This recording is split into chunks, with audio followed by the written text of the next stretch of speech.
Assalamualaikum warahmatullahi wabarakatuh. Alhamdulillah.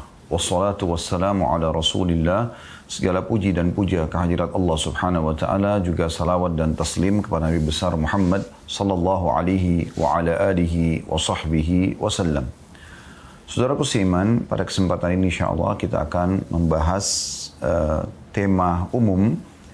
Dan saya memilih tema karena kebetulan teman-teman dari pihak rumah sakit yang meminta. Dan juga kita kondisi sekarang lagi pandemi hampir di seluruh dunia dan kita lagi terus menghadapi corona COVID-19 dan terus saja para pakar-pakar kita baik dari pakar medis ya ataupun orang-orang yang berkecimpung di ilmu agama berusaha untuk memberikan edukasi dan penjelasan kepada para manusia atau masyarakat di muka bumi ini agar mereka bisa menghadapi ini. Maka kami pun tentu secara pribadi ini saya memilih ya, ada 5 tips aman menghadapi corona dan 5 tips ini bisa ditarik menjadi cara untuk menghadapi semua permasalahan dalam kehidupan kita. Tidak terkecuali. Jadi bukan hanya corona. Tetapi karena corona sekarang menjadi berita yang paling tersebar dan juga hampir semua bibir mungkin mengucapkan kata ini. Dan semua orang lagi menghadapi, maka kita memberikan judul 5 tips aman menghadapi corona. Padahal sebenarnya 5 tips ini insya Allah kalau Anda fokus dan Anda ikutin ya, beberapa waktu ke depan dengan izin Allah subhanahu wa ta'ala, ini adalah tips untuk menghadapi semua permasalahan. Apapun permasalahan Anda, apakah itu penyakit, apakah itu gangguan orang, apakah itu terlilit utang, apa saja permasalahan Anda bisa menggunakan 5 tips aman ini, dan insya Allah ini tips yang sangat jitu sekali. Saya akan mulai dan berharap kepada Allah subhanahu wa ta'ala agar diikhlaskan niat kita semua dan Allah jadikan ini sebagai ilmu yang bermanfaat teman-teman sekalian. Dengan tips yang pertama. Dan tips ini luar biasa teman-teman. Tips inilah yang akan menghilangkan semua ya, beban pikiran Anda yang negatif, akan melapangkan dada Anda yang sempit, akan mengubah karakter Anda yang buruk menjadi baik, dan akan mengubah semuanya. Bahkan dari kesedihan kepada kegembiraan. Dan ini adalah asas dari kehidupan semua manusia. Hanya saja setiap muslim yang fokus padanya. Cuma kita sayangkan memang masih sangat sedikit muslim kembali kepada tips ini. Yaitu at-tauhid. Apa itu tauhid teman-teman sekalian? Tauhid adalah pengesaan dan pengikraran di pikiran kita, di hati kita, dan diikrarkan dengan lisan kita, tidak ada Tuhan yang berhak disembah kecuali Allah. Ini tips yang pertama dan ini tips yang paling penting. La ilaha illallah, tidak ada Tuhan yang berhak disembah. Tidak ada pemilik, penguasa yang menggantikan siang dan malam, menurunkan hujan. Dan apapun yang Anda lihat dan tidak lihat, kecuali Dia menciptakannya. Allah subhanahu wa ta'ala pencipta, teman-teman sekalian. Pada saat kita sedang mengalami nikmat yang melimpah seperti misalnya badan sehat, Masya Allah, dan semoga Allah jaga selalu kesehatan kita ini, atau kita dalam keadaan kenyang, kita beristirahat yang cukup, kita melampiaskan biologis yang halal, kita memiliki kendaraan, harta dan segala macam, maka kita bersyukur kepada Allah subhanahu wa ta'ala. Dan Allah sudah memastikan dalam surah Ibrahim, A'udzubillahi minasyaitonir rajim, la in syakartum la azidannakum. Kalau kalian syukur pasti aku akan tambah. Jadi yang menciptakan kita Allah, yang menciptakan nikmat itu Allah, dan yang bisa mempertahankan hanya Allah. Ini konsep dasar sekali yang harus dipahami oleh setiap muslim. Begitu juga teman-teman sekalian, kalau kita sedang tertimpa cobaan ataupun musibah. Yakinlah seyakin-yakinnya yang ciptakan kita Allah, yang ciptakan musibah itu Allah, yang bisa menghilangkan hanya Allah. Corona ini, teman-teman sekalian, adalah salah satu dari ciptaan Allah subhanahu wa ta'ala. Dari sekian virus, penyakit yang Allah subhanahu wa ta'ala ciptakan sebagai cobaan bagi manusia. Ya. Agar manusia tidak terus-menerus dalam kondisi lalai, Bayangkan teman-teman kalau kita sehat terus, mungkin manusia akan lalai. Kalau kita kenyang terus nggak pernah lapar, mungkin tidak akan ada usaha. Ya, Allah Subhanahu Wa Taala menciptakan hal-hal yang seperti ini untuk menunjukkan kepada manusia tentang keberadaannya. Kalau ada Allah yang menciptakan, corona tidak nampak dengan mata. Dikatakan virus, kecuali mungkin menggunakan alat-alat canggih. Tapi secara kasat mata tidak nampak. Namun teman-teman sekalian, dia bisa menggoyangkan dan membuat seluruh muka bumi ini, semua manusia, mayoritasnya bahkan kepikiran tentang masalah corona ini. Dan berapa banyak orang yang sudah jadi korban, baik itu dirawat di rumah sakit, ataupun mereka yang meninggal karena corona ini. Sehingga menjadi momok yang sangat menakutkan bagi manusia. Gitu kan? Kalau kita kembali kepada tauhid kita, pengesaan kepada Allah Subhanahu Wa Taala, kita tahu bahwasanya corona dan penyakit-penyakit yang lain ini, Allah lah yang menciptakan, dan memang tidak ada Tuhan. Tidak ada Tuhan, tidak ada pencipta, tidak ada pemilik, tidak ada penguasa. Gak ada yang menghidupkan, tidak ada yang mematikan kecuali Allah. Maka pasti Allah pun mampu untuk menyelamatkan kita dari corona tersebut. Ini tips yang luar biasa. Coba kita teman-teman sekalian mentadabburi beberapa ayat Al-Quran. Hampir semua ayat Al-Quran sebenarnya bicara tentang masalah tauhid ya. Cuma siapa di antara kita yang kembali kepada tauhid itu dengan sebenar-benarnya? Terbukti teman-teman sekalian, kita seringkali kalau sakit, yang pertama kita dahulukan adalah ke dokter siapa. Bukan tidak boleh, nanti akan kita sebutkan. Di tips yang kelima nanti kita berobat. Tapi teman-teman, sebelum itu semua, kita punya rukun iman yang keenam, yaitu iman kepada takdir baik dan takdir buruk. Begitu seorang muslim bangun pagi hari dan dia sakit, maka yang paling pertama dia lakukan adalah menerima sebagai keputusan Allah ini.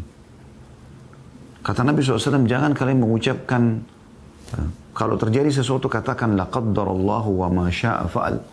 Allah sudah menakdirkan dan Allah melakukan apa yang dia inginkan. Dan jangan kalian membuka pintu lau. Lau itu kalau seandainya. Karena Allah membuka pintu syaitan.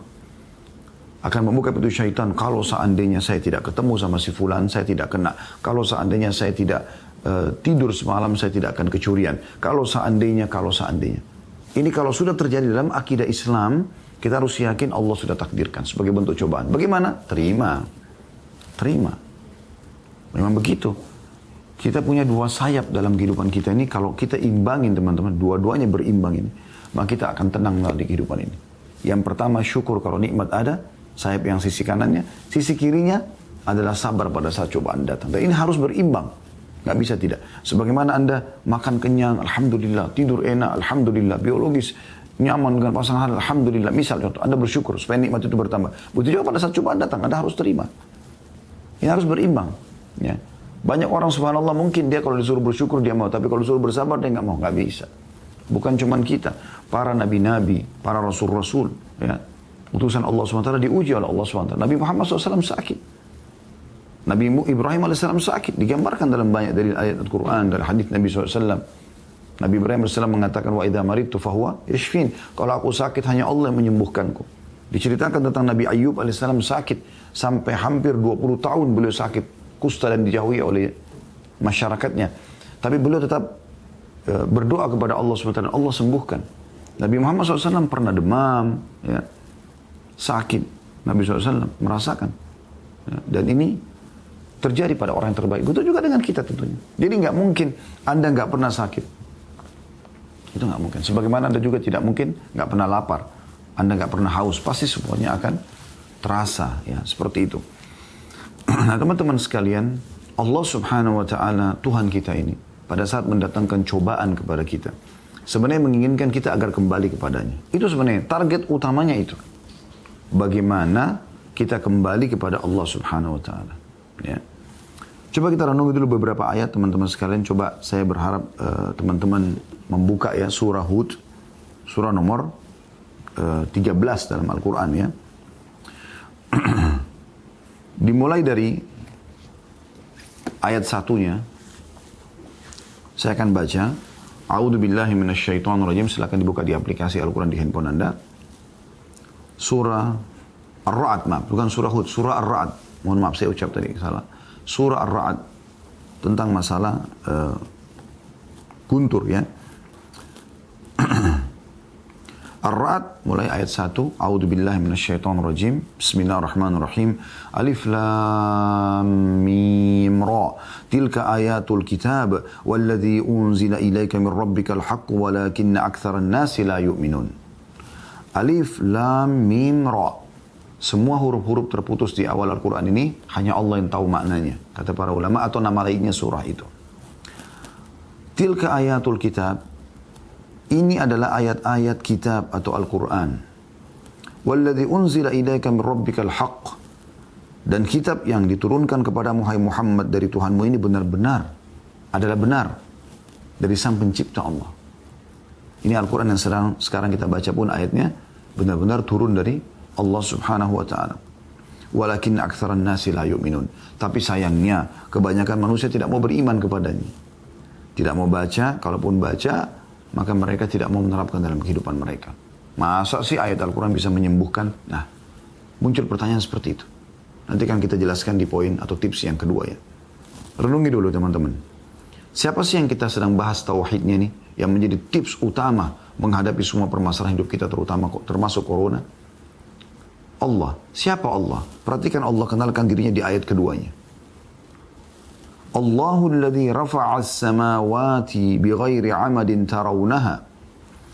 Thumma istawa 'ala al-'arsh wa sakhkhara asy-syamsa wal qamar. Kullun yajri li ajalin musamma. Yudabbiru al-amra yufassilu al-ayati la'allakum bi liqa'i rabbikum tuqinun. Perhatikan kata Allah, Allah lah. Siapa Allah itu? Siapa yang Ustaz bahas tentang masalah mentauhidkannya? Kata Allah, Allah lah yang telah meninggikan langit tanpa tiang sebagaimana kamu lihat. Ini ayat, potongan ayat yang luar biasa. Coba perhatikan langit teman-teman sekalian. Kita bisa lihat ke langit ini, ya, sejauh mata kita memandang. Dan langit ini sama, mau di Asia, tidak usah kita bicara negara Indonesia, Asia, benua Asia, di Afrika, di Eropa, di Amerika, ya, di Australia, sama. Langitnya sama. Saking luasnya gitu, sampai tidak bisa terlihat ujungnya. Dan siapa di antara Anda yang pernah melihat ada tiangnya? Kalau Anda tidak temukan tiang, dan memang tidak akan pernah Anda temukan tiangnya, bagaimana bisa langit yang seraksasa ini, sebesar ini, tidak rubuh menimpa kita? Apa yang menopangnya? Kalau Anda jawab, tidak ada yang menopangnya, tidak ada tiang. Lalu bagaimana dia bisa berdiri? Dari mana asalnya? Langsung Allah Sang Pencipta yang Anda sebagai seorang Muslim langsung diajarkan, ya, kalau pencipta kalian adalah Allah. Siapa Allah itu? Yang telah mendirikan langit yang kalian lihat tanpa tiang. Setiap Muslim sudah tahu, satu hari dia sholat 5 waktu, dia sujud kepada Allah, dia berdoa kepada Allah, dia zikir kepada Allah, dia baca Al-Quran, ya. Dia mengikuti Rasulullah SAW, utusan Allah yang membawa Al-Quran itu. Allah lah yang telah mendirikan langit tanpa tiang yang kalian lihat.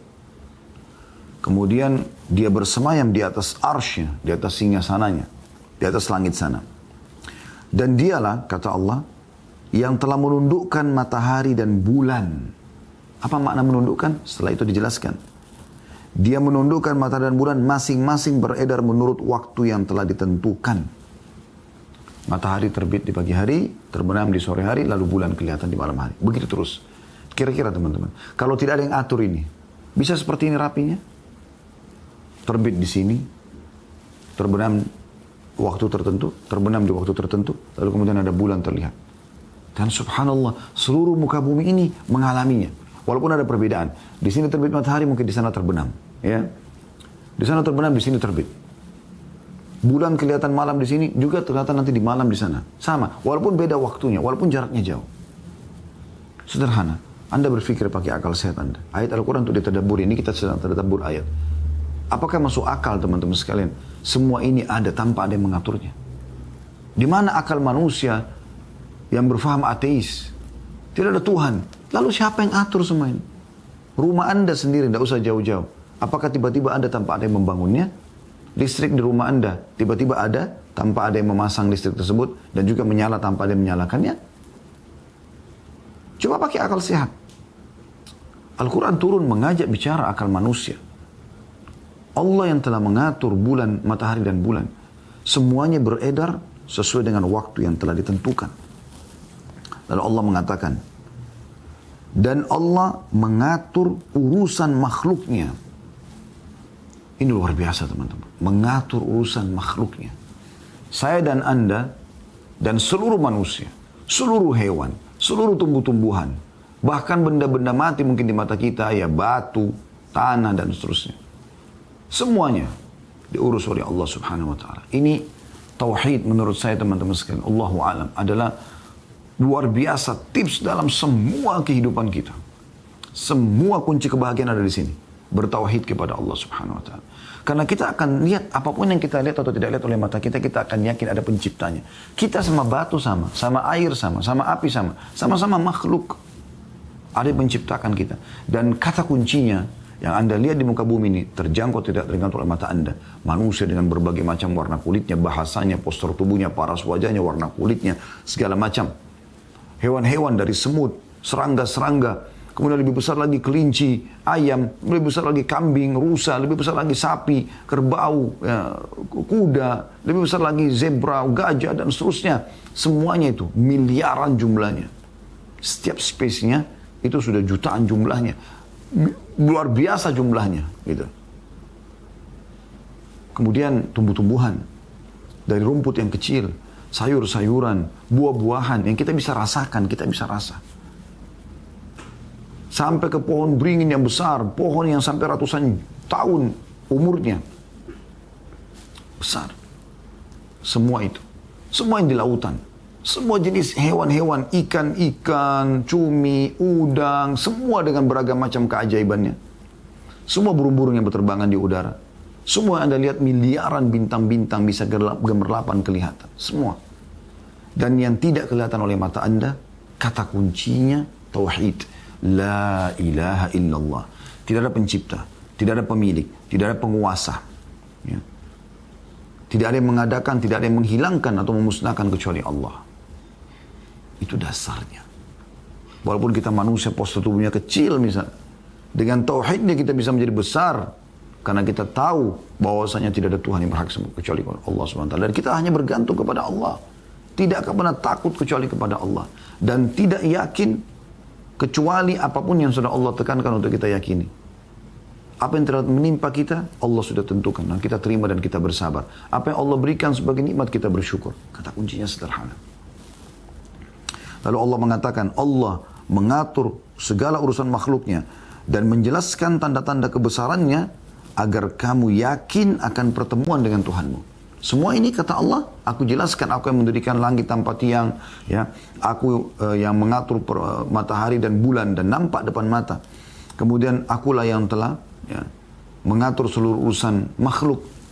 Semua itu agar kalian yakin tentang keberadaanku, kata Allah, dan kalian yakin nanti akan kembali kepadaku pada saat orang meninggal dan menuju ke akhirat. Cukup sampai situ? Belum. Ini baru 2 ayat nih. Ayat yang ketiga. Kata Allah SWT. Allah kenalkan lagi dirinya. وَهُوَ الَّذِي مَدَّ الْأَرْضَ وَجَعَلَ فِيهَا رَوَاسِيَ وَأَنْهَارًا وَمِنْ كُلِّ الثَّمَرَاتِ جَعَلَ فِيهَا زَوْجَيْنِ اثْنَيْنِ يُغْشِي اللَّيْلَ النَّهَارِ إِنَّ فِي ذَلِكَ لَآيَاتٍ لِقَوْمٍ يَتَفَكَّرُونَ. Renungi teman-teman. Saya harap Anda tenangkan fikiran. Renungi ayat ini dengan niat. Minta kepada Allah agar ayat ini masuk dalam hati Anda. Betul-betul akan menjadi tips keamanan dalam setiap keadaan Anda. Demi Allah iya. Perhatikan kata Allah. Dan dia-nya besar kata ganti Allah. Sudah bicara masalah langit, sekarang Allah bicara masalah di bumi ini. Dialah yang telah menghamparkan bumi. Sehingga kita bisa membangun di atasnya, kita bisa berjalan di atasnya, ya. Kita bisa bercocok tanam, kita bisa ambil hasilnya. Bumi yang begitu luas yang Anda pijak ini, masa tiba-tiba ada tanpa ada yang menciptakan? Seperti orang ateis kan nggak masuk akal pikirannya gitu. Allah kenalkan, dia yang telah menghamparkan bumi dan menjadikan gunung-gunung, semua gunung-gunung Allah yang ciptakan. Mau yang berapi, mau yang gunung batu, dengan tumbuh-tumbuhnya, dengan segala macam kandungannya. Allah bilang semua, menjadikan gunung-gunung dan sungai-sungai di atasnya, di atas bumi itu. Ini nggak gampang. Sekarang satu komplek perumahan, kita kasih rasionalnya. Rumah itu ditata oleh seorang arsitek dan teknik sipilnya diatur Sehingga jadilah satu komplek perumahan, ini rumahnya, ini jaraknya, ini halamannya, ini alirnya, ini airnya, ini listriknya, dan seterusnya lah. Ini jalan di komplek tersebut diatur. Ini fasumnya, fasilitas umumnya untuk dipakai, misalnya taman, segala macam. Kalau kira-kira nggak ada orang yang buat itu, kira-kira bisa terjadi, teman-teman. Tiba-tiba ada komplek perumahan tanpa ada yang ciptakan. Karena manusia unik. Dia berpikir, oh ini hebat nih pemilik kompleknya. Oh canggih pemikirannya. Oh bagus gambarnya. Apalah tata-tatanya, tata ruangnya bagus, tatanya rapi dan segala macam. Itu oke, kita tidak salahkan. Tapi bagaimana Anda memungkiri kalau alam semesta yang begitu rapi ini, dengan luasnya, terhamparnya bumi ini, dengan sungai dan lautannya, kemudian bisa dirasakan sejuk airnya, asin air laut, sejuknya dan tawarnya air sungai. Kemudian buah-buahan yang tumbuh dari air yang membasahi bumi sehingga keluar kelapa, keluar manggis, keluar semangka, keluar semuanya. Ya Anda bisa rasakan. Lalu Anda bilang tidak ada Tuhannya. Dan kalau Anda yakin teman-teman, walaupun dari seorang muslim sudah tahu Tuhan Allah kalau ditanya, tapi belum yakin, coba renungi ini. Ini tips yang luar biasa. Semua tidak terkecuali la ilaha illallah. Tidak ada Tuhannya, tidak ada pemiliknya, tidak ada penguasanya kecuali Allah. Allah mengatakan, semua gunung-gunung dan sungai-sungai di atas bumi tersebut Allah. Lalu Allah mengatakan, Allah yang mengadakan. Lalu Allah mengatakan, dan padanya pula di bumi itu. Dia-nya besar kata ganti Allah, menjadikan semua buah-buahan berpasang-pasangan. Ya. Ada yang besar, ada yang kecil, ada yang manis, ada yang asam. Semua itu agar orang berpikir, kok bisa pohon yang sama, jenis yang sama pohonnya, ditanam di tanah kebun yang sama, kok hasilnya nggak sama semuanya? Ada perbedaan. Satu pohon aja pasti ada yang lebih besar, ada yang lebih kecil, ada yang lebih manis, ada yang kurang manis, dan seterusnya. Dari mana itu? Kalau Anda bilang kan ada petani Ustaz, ada pemilik kebun. Berapa banyak pohon yang dirawat oleh manusia? Dan berapa banyak pohon yang tumbuh liar di hutan sana? Yang tidak ada manusia menjangkau dengan tangan mereka.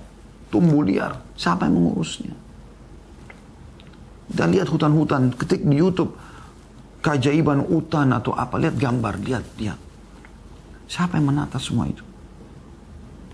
Kata Allah Subhanahu wa ta'ala. Dia menutupkan malam kepada siang. Ini pada buah-buahan ini luar biasa banyak sekali teman-teman. Saya biasa bilang begini teman-teman. Saya ingatkan kembali diri saya. Kalau Anda masuk misalnya ke satu supermarket. Anda pengen sekali makan anggur misalnya. Jangan menjadi orang seperti ateis. Anda orang muslim. Anda punya iman dalam hati. Maka apa yang harus Anda lakukan teman-teman sekarang? Pada saat Anda ingin anggur misalnya. Bukan cuma sekedar, oh mbak, mas, mana yang manis? Ini, beli, selesai. Coba, enak ya, manis, selesai. Itu sederhana sekali gitu. Sayang kalau cuma seperti itu. Lalu bagaimana Ustaz? Coba renungin. Anda pada saat beli anggur tersebut. Siapa yang buat anggur seperti itu? Tertancap di tangkainya dengan begitu rapi. Warnanya, lembut kulitnya, cita rasa dalamnya, aromanya. Bahkan lemahnya manusia teman-teman sekalian. Dan Anda harus yakin ada Tuhan yang menciptakan. Kalau Anda petik satu buah anggur dari tangkainya, Anda tidak mampu menancapkannya kembali. Tidak akan direnungi itu. Ini bertauhid kepada Allah, ternyata ada penciptanya. Buah anggur yang saya makan, saya diciptakan oleh Allah. Buah ini juga Allah yang ciptakan. Dan tidak pernah habis. Tidak pernah habis. Populasi manusia tidak pernah habis. Populasi buah-buahan tidak pernah habis. Pertumbuhan terus, perkembangan buah-buahan tidak pernah habis. Dan tidak bisa tercampur baur, ini anggur begini, apel begini, warnanya begitu, cita rasanya. Pisang, tetap rapi dengan luar biasa. Hampir tiap hari kita bisa lihat pisang di Indonesia. Dengan warna kuning, warna hijau. Anda lembut, begitu lembutnya tekstur kulitnya, dagingnya di dalam isinya, manisnya. Cuma dimakan saya selesai. Jadikan nutrisi tubuh dan menghilangkan nafsu yang kita akan ingin. Nah, teman-teman sekalian, renungi itu. Renung. Anda biasa makan ayam, bukan cuma sekedar ambil ayam teman-teman sekalian. Pengen ayam potong sembelih, oh enak ya ayam goreng, oh buat kari. Akhi dan ukhti. Ayam itu dari mana? Coba Anda lihat ayam jago ya, biasa Anda lihat. Perhatikan bulunya saja. Kalau Anda perhatikan baik, karena ayam ini hampir tiap hari kita lihat, jadi kita tidak terlalu memikirkan. Coba renungi, siapa yang mau memberikan warna merahnya, warna hijaunya, warna coklatnya, warna hitam. Canggih sekali, indah sekali warna kulitnya, warna bulunya itu. Yang Anda kadang-kadang sembeli, Anda siram pakai air panas atau rendam supaya bulunya dibuang di sampah. Satu tangkai bulu itu, berapa banyak bulu di situ. Kalau anda hitung, mungkin Anda capek kalau Anda hitung itu. Dari mana itu? Warnanya dari mana? Dari mana bulu itu? Dan ayam ini tidak pernah habis, subhanallah. Telurnya, tiap hari kita bisa konsumsi. Tiap hari kita dapatkan. Luar biasa ya. Kalau Anda tidak tersentuh dengan ini, luar biasa. Anda harus banyak istighfar kepada Allah SWT. Lalu kata Allah, dan dia yang menutupkan malam pada siang. Ini tiap hari nih. Kayak sekarang lagi siang hari begini. Dari mana ini matahari bisa terang seperti ini? Sebentar malam, gelap. Sederhana. Anda masuk, kayak saya di studio ini sekarang. Bagaimana bisa ada penerangan ini tanpa ada yang mengadakan? Kami centek, kami tekan, kami pencet. Ya. Panel listriknya, maka lampu menyala. Kami switch on kan nyala, switch off-nya kami tekan lagi mati. Kan begitu. Itu depan mata kita bisa lihat. Bagaimana dengan pergantian siang malam yang kita bisa lihat tiap hari? Allah jadikan sebagai tanda-tanda kebesarannya. Lalu Allah mengatakan, sungguh pada yang demikian itu terdapat tanda-tanda kebesaran Allah bagi orang-orang yang mau berpikir. Makanya kita sekarang ajak berpikir. Ya. Ini luar biasa. Cukup sampai situ? Belum. Allah masih kenalkan lagi. Perhatikan di ayat 4-nya. وَفِي الْأَرْضِ كِتَعٌ مُتَجَاوِرَاتٌ وَجَنَّاتٌ مِنْ أَعْنَابٍ وَزَرْعٌ وَنَخِيلٌ صِنْوَانٌ وَغَيْرُ صِنْوَانٍ يُسْقَى بِمَاءٍ وَاحِدٍ وَنُفَضِّلُ بَعْضَهَا عَلَى بَعْضٍ فِي الْأُكُلِ إِنَّ فِي ذَلِكَ لَآيَاتٍ لِقَوْمٍ يَعْقِلُونَ. Dan di bumi terdapat bagian-bagian yang berdampingan. Ada lautan, ada daratan. Ada kebun-kebun anggur. Tadi sudah kita kasih contoh anggur. Allah sebutkan anggur sebagai keajaiban. Tanam-tanaman. Segala macam jenis tanam-tanaman. Warna-warni. Wahai manusia. Lalu kau pungkiri Tuhanmu. Tidak ada penciptanya. Yang warna kuning, yang warna merah, yang warna pink. Seperti pohon-pohon yang banyak didatangi di Jepang, di musim semi. Dan sekian banyak. Warnanya luar biasa. Keajaiban luar biasa. Lalu kata Allah SWT, pohon kurma yang bercabang dan yang tidak bercabang. Ada banyak yang bercabang buahnya, ada juga yang tidak. Disirami dengan air yang sama, tapi kami lebihkan tanaman yang satu dari yang lainnya dalam hal rasanya. Tadi saya sudah kasih contoh. Dalam satu kebun, sama areanya, sama jenis tanahnya, bibitnya sama, disiram dengan air yang sama, dikasih pupuk yang sama. Kok beda? Ini lebih banyak buahnya daripada ini. Kok ini lebih manis daripada ini? Allah mengatakan itu. Sungguh pada yang demikian itu terdapat tanda-tanda kebesaran Allah bagi kaum yang mau mengerti. Ini renungi teman-teman, buah-buahan yang kita lihat tiap saat seperti itu. Ya. Dan banyak sekali ayat Al-Quran, banyak sekali yang membahas masalah ini. Banyak sekali. Ini baru sebagian saja. Anda tiap sholat baca kan? Alhamdulillah, bismillahirrahmanirrahim. Alhamdulillahi Rabbil Alamin. Segala puji bagi Allah Tuhan. Tuhan apa? Rabb itu pencipta, pemilik, penguasa, pengada, yang hidupkan, yang mematikan, yang menggantikan siang dan malam, yang menurunkan hujan. Tuhan, pemilik, penguasa alam semesta. Ar-Rahmanir Rahim, dia maha pengasih lagi maha penyayang. Maliki Yaumiddin, raja hari kebangkitan nanti. Iyyaka na'budu wa iyyaka nasta'in. Hanya kepadamu kami menyembah, tunduk dan patuh. Setelah tahu ini, dan hanya kepadamu kami meminta pertolongan. Ini konsep dasar setiap muslim. Al-Fatihah minimal kalau di sholat wajib 17 kali Anda ulangi, bahkan bisa lebih daripada itu. Ya. Kalau bukan membahas 5 tips ini teman-teman, mungkin membahas tauhid aja nggak akan selesai dalam 1 kali 2 pertemuan. Anda bisa, saya sarankan kembali ke bahasan kami di YouTube, ada di playlist insya Allah kitab tauhid. Ada 66 bab kami bahas tentang kitab tauhid itu. tulisan Syekh Muhammad At-Tamimi rahimahullah. Dan ada juga bahasan kami di kitab Minhajul Muslim, 4 bab pertama, masalah akidah, beriman kepada Allah subhanahu wa ta'ala. Ada beberapa judul kami yang bahas masalah ini, seperti indahnya menjalin hubungan dengan Sang Pencipta Allah. Kemudian ada judul yang lain juga, ini judul ceramah ya. Kemudian ada juga ceramah, saudaraku inilah pondasi agamamu, kemudian saudaraku inilah rahasia rezekimu ya.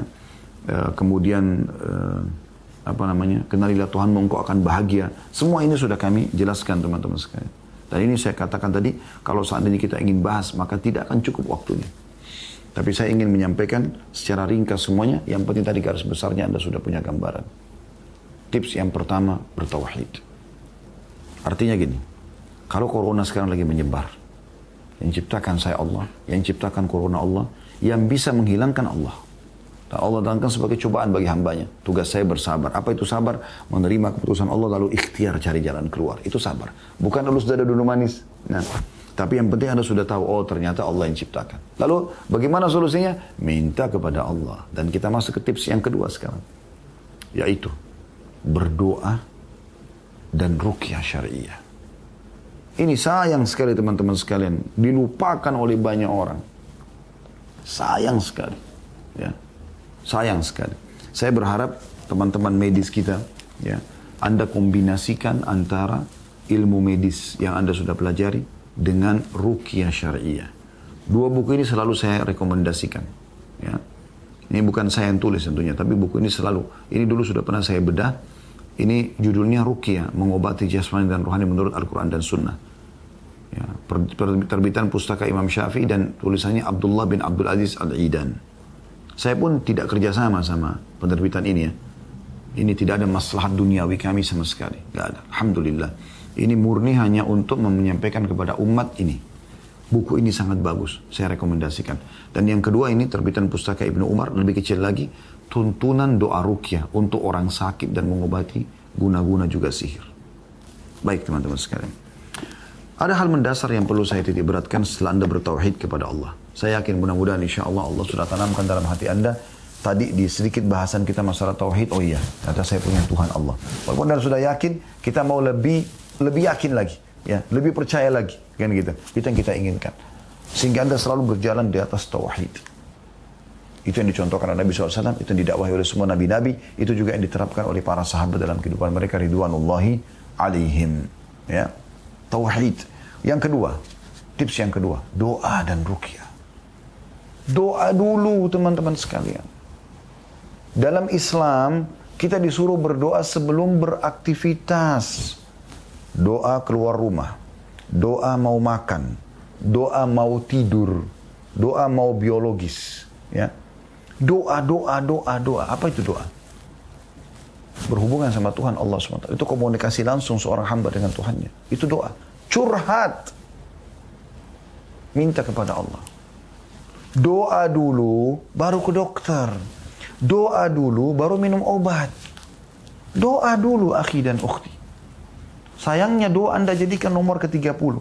Setelah Anda mentok ke beberapa orang dokter, yang sifatnya ikhtiar duniawi, baru kemudian Anda sholat malam sujud kepada Allah karena dokter sudah vonis Anda tidak bisa sembuh.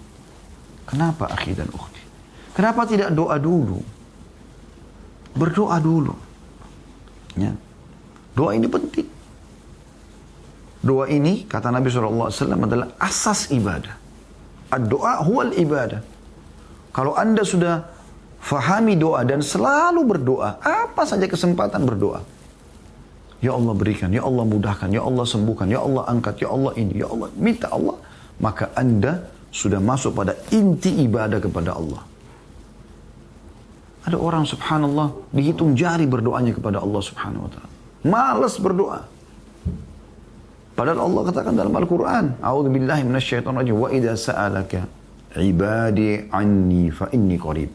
Hai Muhammad, kalau ditanyakan kepadamu, oleh hamba-hambaku katakan aku sangat dekat. Sang pencipta Allah tadi yang kita bahas di tips pertama itu mengatakan aku sangat dekat. Lalu apa ya Allah manfaatnya kau dekat kepada kami? Ujibu da'watad da'i idza da'an. Aku akan menjawab panggilan-panggilan dan permintaan mereka kalau mereka memohon. Falyastajibuli, maka mereka harus segera kembali kepadaku. Wal yu'minu bi, mereka beriman tentang keberadaanku. Lalu yarshudun, agar mereka dapat petunjuk. Doa akhi dan ukhti. Hujan turun antara azan dan iqamah sepertiga malam. Ketemu dengan orang soleh, tolong doakan saya. Kedua orang tua, tolong doakan saya. Doa teman-teman sekalian. Doa yang rutin, jangan tinggalkan. Doa mau keluar rumah. Ya. Kata Nabi SAW, ini contoh saja. Siapa yang keluar rumah membaca Bismillah, tawakkaltu ala Allah. Dengan nama Allah aku bertawakal kepadanya. La hawla wa la quwata illa billah. Tidak ada kekuatan kecuali milik Allah. Siapa yang baca ini? Maka dikatakan kepadanya, engkau telah tercukupi dan engkau telah terlindungi. Maka setiap syaitan yang bertemu dengannya akan mengatakan kepada temannya, syaitan yang lain, bagaimana kita mau celakakan orang yang sementara dia sudah dicukupi dan dilindungi. Sederhana doanya. Mau makan baca Bismillah. Dan usahakan teman-teman dengarkan Bismillah. Dengan nama Allah. Kata Nabi SAW, sampai mau makan baca Bismillah, syaitan di sebelahnya menjadi kecil seperti lalat. Allah SWT berkahi. Baca doa, biasakan. Dan doa sebenarnya ini manja kita kepada Allah. Kenapa dari suruh manja nggak mau? Seorang penyair Arab mengatakan, jangan kau minta pada manusia, karena kalau kau minta padanya dia akan marah. Kita minta sekali sama manusia, dia izinkan. Mungkin 2 kali, 3 kali dia akan marah. Tapi mintalah kepada zat Allah, justru kalau kau tidak minta dia marah. Perhatikan, luar biasa. Dan ini kembali kepada hadis riwayat Tirmidzi. Sesuai dengan hadis riwayat Tirmidzi, kata Nabi SAW, man lam yad'ullah yaghdab alaih. Siapa yang tidak minta kepada Allah, siapa yang tidak curhat kepada Allah, siapa yang tidak merengek kepada Allah, siapa yang tidak manja kepada Allah, Allah marah padanya. Allah marah. Anda yang sedang diuji kena corona, tinggal minta kepada Allah. Allah sedang sayang sama Anda, disuruh istirahat, Anda tinggal mohon kepada Allah SWT. Selama ajal Anda belum datang, Allah akan kasih kok. Tidak usah khawatir. Bagi Anda yang mengatakan saya sudah berdoa Ustaz, belum Allah terima, itu 1 atau 2 doa Anda. Selebihnya Allah kasih. Kadang-kadang bahkan kita tidak khusus niat doa. Misalnya, bukankah tiap hari Anda lapar? Anda kadang-kadang cuma mengatakan lapar. Hanya itu. Tiba-tiba Anda bisa punya ide mampir ke restoran manapun, Anda makan. Kalau Anda tidak makan, Anda sudah mati sekarang. Tiap hari Anda haus. Anda cuma bilang haus. Tiba-tiba ada ide, pikiran untuk pergi ke dispenser ambil air atau Anda beli minuman atau. Tiap hari Anda capek. Anda tinggal capek. Istirahat. Hanya ucapin Allah kasih. Nafas bahkan kita tidak minta Allah kasih. Cahaya ditangkap oleh mata tidak kita minta kasih. Suara bisa didengar oleh kuping, kita tidak minta dikasih. Lidah kita bisa bedain mana ya, asam, manis, pedas seketika tanpa kita minta. Hidung kita bisa bedain mana bau wangi, busuk seketika. Dan ini jantung kita memompah darah, memompah sehingga kehidupan di pabrik raksasa dalam tubuh kita ini dengan sekian banyak selnya dan rumitnya sistemnya gitu kan. Itu bisa jalan. Berarti yang Anda minta, yang mana belum Allah kasih? Oh, pernah minta nikah tapi Allah belum kasih. Allah lebih tahu kenapa tidak dikasih sama orang itu. Oh, sembuh penyakit, Allah belum sembuhkan. Ya sudah, Anda terus berdoa. Kata Nabi SAW dalam hadis renung ini, ya. Hadis ini luar biasa. Kata Nabi SAW, kalau Allah mendengar doa yang indah dari seorang hamba, Allah menerlambatkan jawabannya. Loh, kok diterlambatkan Ustaz? Kata Nabi SAW lanjutannya, agar dia tetap dalam doanya. Andai saja teman-teman, Anda meninggal dunia. Dan pasti kita meninggal insya Allah dalam keadaan husnul khatimah. Pada saat kita meninggal teman-teman, dan kita tahu, ternyata pada saat kita berdoa dulu Allah terlambatkan. Tadinya mungkin Anda bisa sembuh seketika, ya Allah berikan langsung Allah sembuhkan. Bisa saja. Tapi ini Allah terlambatkan seminggu, 2 minggu, sebulan, setahun, 10 tahun baru Anda sembuh misalnya. Berarti Anda dalam 10 tahun itu punya pahala doa yang luar biasa. Kata Nabi SAW, tidak ada seorang muslim di muka bumi yang berdoa kecuali Allah berikan doa tersebut. Hanya saja melalui 3 tahapan. Bisa Allah berikan langsung, Allah hilangkan keburukan yang akan menimpa dia, atau Allah simpankan dan dia panen dalam bentuk pahala pada hari kiamat. Dalam sebuah athar yang lain disebutkan, kata Nabi SAW, akan datang nanti orang-orang pada hari kiamat diberikan pahala bergunung-gunung. Dan mereka tidak tahu pahala dari mana ini. Karena mereka tidak tahu, dari mana ini? Apa ini? Amalan apa nih? Lalu kata mereka kepada para malaikat, kata Nabi SAW, mereka bertanya, ini dari mana? Kata para malaikat, ini adalah doa-doa kalian yang kalian panjatkan selama di dunia, belum kalian terima jawabannya di dunia. Maka dikumpulkan dan bentuk pahala yang besar di hari kiamat. Kata Nabi SAW, ini bocoran dari manusia terpercaya di muka bumi ini. Manusia yang paling sempurna jalur nasabnya. Orang yang diutus oleh Allah SWT menutup risalah langit. Tidak lagi Nabi dan Rasul setelahnya. Nabi Muhammad SAW. Ya. Beliau mengatakan, maka orang ini berharap Semua doanya di dunia belum dikasih pada saat itu. Nah itu doa rutin teman-teman. Ada juga doa yang khusus. Anda bisa panjatkan doa Anda, hajat Anda pribadi kepada Allah Subhanahu Wa Taala. Anda juga bisa ruqyah syariah. Nah ruqyah ini yang saya ingin titik beratkan. Tadi 2 buku yang saya rekomendasikan itu. Teman-teman sekarang saya akan coba bacakan salah satunya ya. Yaitu buku yang ditulis Abdullah bin Abdul Aziz Aidan. Ada poin penting di sini. Beliau mengatakan, ya, hakikat ruqyah. Ini di halaman 29 ya. Yang dimaksud dengan ruqyah adalah kumpulan ayat Al-Quran. Ta'awudz atau meminta perlindungan. Serta doa yang bersumber dari Nabi SAW yang dibaca seorang muslim untuk dirinya, anaknya, atau keluarganya. Guna mengobati penyakit rohani dan penyakit yang disebabkan oleh penyakit atau ain, mata jahat, manusia dan jin, kerasukan syaitan, sihir, ataupun berkaitan dengan penyakit-penyakit yang bersifat fisik dalam kurung jasmani maupun rohani. Jadi penyakit dok medis pun sama. Bisa diobatin dengan Al-Quran dan doa-doa yang diajarkan oleh Nabi SAW. Kata beliau, inilah makna sebenarnya atau hakikat ruqyah syariah. Kenapa Anda masih banyak yang tidak pernah terjadi ruqyah di rumahnya? Kenapa Anda masih ragu pada saat Anda sakit? Yang pertama adalah Alhamdulillah, wassalatu wassalamu ala rasulillah. Mulai dengan puji Allah dan salawat kepada Nabi SAW. Lalu, ya Allah sembuhkanlah hambamu. Bacakan Al-Fatihah, bacakan ayat kursi, bacakan ayat-ayat ruqyah, tiup telapak tangan, usap tempat yang sakit. Dengan penuh keyakinan. Sambil Anda ikhtiar medis, iya. Tapi ini tips nomor 2. Tips kami yang kelima nanti baru medis. Nah saya ada 2 tips lagi di sini harus kita baca. Nanti baru masuk tips yang kelima. Tips yang kedua sekarang ini dulu, ruqyah syariah. Kemudian ada setelahnya beliau mengatakan di bab keempatnya, mengapa harus ruqyah syariah? Jawabannya ditinjau dari 8 hal beliau mengatakan. Saya ringkaskan dengan cukup panjang. Yaitu yang pertama, ruqyah syariah bagian daripada sunnah. Bagian daripada perintah Nabi SAW. Kalau Anda seorang muslim, Anda yakin kiai dan guru kita, panutan kita adalah Nabi Muhammad SAW. Tidak ada orang yang lebih mulia daripada beliau. Yang kedua, minimnya zikir dan kurangnya upaya membentengi diri dengan mengucap wirid. Mayoritas muslim masa kini kecuali yang dirahmati Allah lalai berzikir kepadanya dan lupa membentengi diri mereka dengan zikir dan doa. Baik itu zikir pagi petang, zikir yang terkait dengan kondisi atau suatu momen tertentu, zikir setelah sholat 5 waktu, maupun membaca Al-Quran, berdoa dan beristighfar. Jadi ini yang kedua, kelalaian ini mengharuskan orang ruqyah syariah juga. Yang ketiga, tersebarnya hasad, iri dengkinya orang.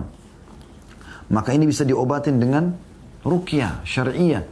Kalau Anda yang belum tahu penyakit ain ini bahaya sekali. Kata Nabi SAW, ain benar terjadi. Ya. Dan mayoritas umatku meninggal karena ain. Maksudnya orang karena biasa hatinya iri, sakit hati, bisa membuat matanya panas. Dan dia bisa menyakiti orang yang di hadapannya. Ini berbahaya sekali. Ya. Yang keempat, ruqyah berguna sebagai penyembuh sejumlah penyakit yang menimpa kita. Terkadang suatu penyakit baik rohani maupun jasmani. Yang fenomena dan ciri-ciri kami terangkan nanti, kata beliau. Ada dalam buku yang dijelaskan. Ya, ada dijelaskan di sini. Jadi banyak sekali fenomenanya kalau pasti akan disembuhkan oleh Allah Subhanahu wa taala. Kemudian beliau menyinggung di sini yang kelima adalah alasan berikutnya disebabkan sarana-sarana yang menyebabkan jin mampu menguasai manusia sudah terpenuhi. Ya. Sebab-sebab yang misal contoh jin menguasai anak Adam yang banyak orang tidak tahu syaitan bagaimana menguasai mereka adalah ketakutan yang sangat. Ya. Terlalu takut corona. Akhirnya membuat jiwanya jadi lemah. Imun tubuhnya jadi lemah. Ingat tadi tips yang pertama. Ada Allah Subhanahu wa ta'ala. Tentu nanti ada tips yang 5. Jangan juga meninggalkan prokes. Itu salah satu ikhtiar kita. Ya, kita harus ikutin protokol-protokol kesehatan. Jalankan. Jangan bilang, oh nggak apa-apa. Ada Allah jaga saya. Enggak, ada bentuk ikhtiar. Kalau begitu Anda kalau lapar juga nggak usah makan. Ada Allah. Enggak, Anda punya ikhtiar makan kan. Anda punya ikhtiar minum, Anda punya ikhtiar istirahat. Ya. Seperti itu. Jangan juga terlalu lalai. Dan kata Nabi SAW, la darar wa la dirar, tidak boleh menyusahkan atau tidak boleh mengganggu, tidak boleh juga disusahkan atau terganggu dengan orang lain. Menggunakan masker, cuci tangan dan seterusnya, ini penting. Tapi kata beliau di sini banyak orang muslim yang belum menyadari masalah ini. Jadi syaitan itu juga menguasai manusia dan dia masuk di pintu ketakutan yang sangat atau takut yang tiba-tiba. Orang mukmin kalau sudah paham tadi tauhid teman-teman, dia tidak akan takut kecuali kepada Allah. Tidak ada sama sekali rasa takutnya, ya, kecuali kepada Allah Subhanahu wa ta'ala. Ya. Kemudian kemarahan yang memuncak. Kemarahan yang memuncak. Ya. Dalam segala kondisi.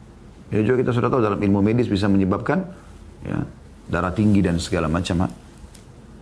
Ini juga dalam ilmu agama penyebab syaitan kuasai dia. Kesedihan atau kegembiraan yang melampaui batas. Ini juga termasuk ya, yang bisa membuat syaitan menguasai manusia. Yang keenam, ruqyah syariah dan banyak amal soleh yang lainnya adalah sebaik-baik jalan yang dapat mengantarkan seseorang kepada kebahagiaan jiwa dan ketentraman hati. Saat ini banyak orang yang mengeluhkan penyakit-penyakit modern seperti stres, sedih, gundah, depresi, dan lainnya. Obat yang paling mujarab untuk penyakit-penyakit di atas bagi penderitanya adalah ruqyah syariah. Setelah pelaksanaan kewajiban-kewajiban syariat dan taat kepada Allah. Ini tips dari beliau. Yang ketujuh, kenapa harus ruqyah syariah? Ruqyah adalah sebaik-baik motivator setelah Allah yang membantu seseorang untuk beramal soleh dan konsekuen atau istiqamah dalam iman. Betapa banyak orang yang merasa berat untuk berbuat ketaatan, sulit untuk menunaikan sholat pada waktunya, melenceng dari hidayah ilahi, dan bersikap berlebihan dalam maksiat maupun dosa. Maka dengan ruqyah syariah, ya, kata beliau seandainya mereka dan orang yang semisalnya mengikuti resep Nabi SAW berupa ruqyah atau memperoleh petunjuk dalam hal ini, maka tentu mereka insya Allah mendapatkan pertolongan dalam menghadapi perkara-perkara yang menghadang jalan hidup mereka. Baik itu berupa problematika ataupun kesukaran. Di samping mereka juga ditolong untuk berbuat ketaatan, menjauhi diri dari perkara yang haram, serta supaya istiqamah dalam agama.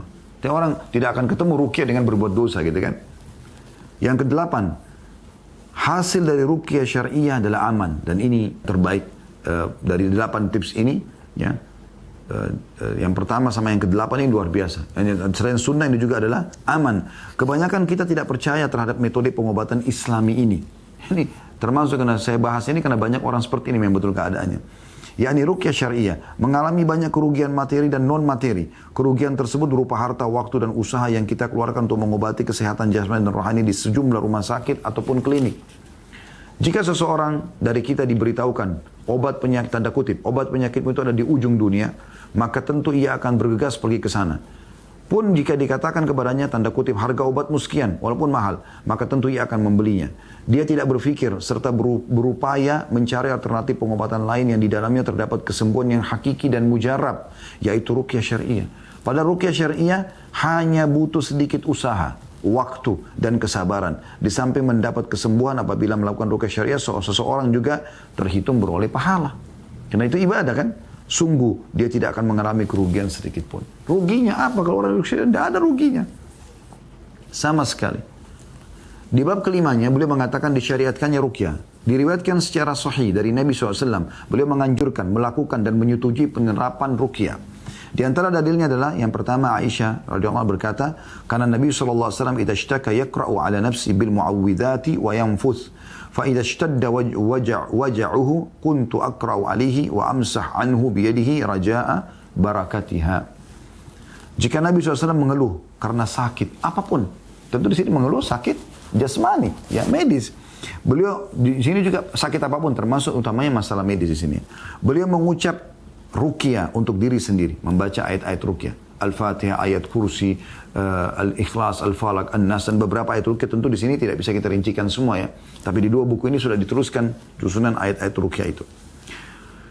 Dikatakan oleh Aisyah radhiyallahu anha, jika Nabi SAW mengeluh karena sakit, beliau mengucap ruqyah untuk diri sendiri dan meniup kedua telapak tangan yang diusapkan ke tubuh dengan tiupan yang diiringi oleh sedikit ludah. Jadi bismillahirrahmanirrahim. Bismillahirrahmanirrahim. Alhamdulillahi rabbil alamin arrahmanirrahim maliki yaumiddin iyyaka na'budu wa iyyaka nasta'in ihdinas siratal mustaqim siratal ladzina an'amta 'alaihim ghairil maghdubi 'alaihim waladdallin. Ditiup sedikit dengan sedikit ludah, pertama-tama lalu diusap di badan. Jika rasa sakitnya memuncak, lebih sakit lagi, aku kata Aisyah mengucapkan ruqyah untuk beliau, berarti boleh ruqyah orang lain, ya. Dan mengusap tangan kanan beliau karena berharap berkah darinya. Ya. Ini hadis riwayat Imam Muslim. Juga yang kedua riwayat Nabi SAW bersabda, la ba'sa birruqa ma lam takun syirkan. Tidak mengapa melakukan ruqyah selama bukan syirik. Ya. Hadis ini riwayat Muslim dan Abu Daud. Yang ketiga sabda Nabi SAW, man istata' minkum an yanfa'a akhahu falyaf'al. Barang siapa yang terkala yang bisa mampu memberi manfaat kepada saudaranya, maka hendaklah ia melakukan. Ini Nabi SAW ucapkan pada seorang wanita yang pernah mau meruqyah seseorang wanita yang lain di Madinah, maka Nabi SAW mengatakan masalah itu. Hadis ini juga riwayat Muslim. Yang keempat, riwayat Bukhari.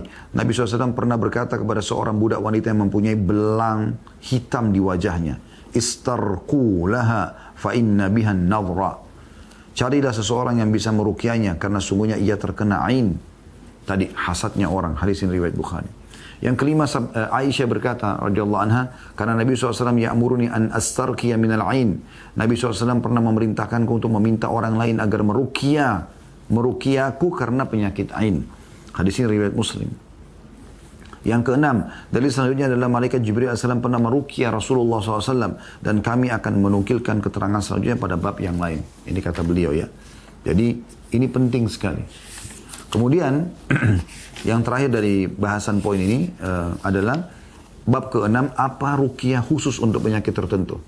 Apakah ruqyah khusus untuk penyakit tertentu saja? Misalnya kena sihir aja. Kan biasanya orang pahamnya ruqyah itu, oh kalau kena sihir, kalau kena ain, ya cukup itu kesurupan. Ya. Enggak, teman-teman, perhatikan. Kata beliau, mungkin terlintas dalam benak kita, terutama orang awam, bahwasanya ruqyah dikhususkan untuk pengobatan penyakit yang ditimbulkan oleh ain, sihir, atau kerasukan jin, serta tidak mempunyai efek pada penyembuhan penyakit jasmani, rohani, ataupun hati. Pandangan semacam ini tidak benar. Jelas-jelas keliru menurut tinjauan syariat. Ia merupakan kesalahan persepsi tentang ruqyah yang harus diluruskan agar kita dapat mengambil manfaat darinya dalam mengobati semua penyakit yang menimpa umat manusia, baik penyakit yang sifatnya secara maknawi atau penyakit yang tertangkap panca indera. Ada banyak dalil-dalil syar'i dari Al-Quran dan As-Sunnah yang menyebutkan keumuman manfaat ruqyah untuk segala penyakit, atau tidak dikhususkan ruqyah hanya untuk penyakit tertentu.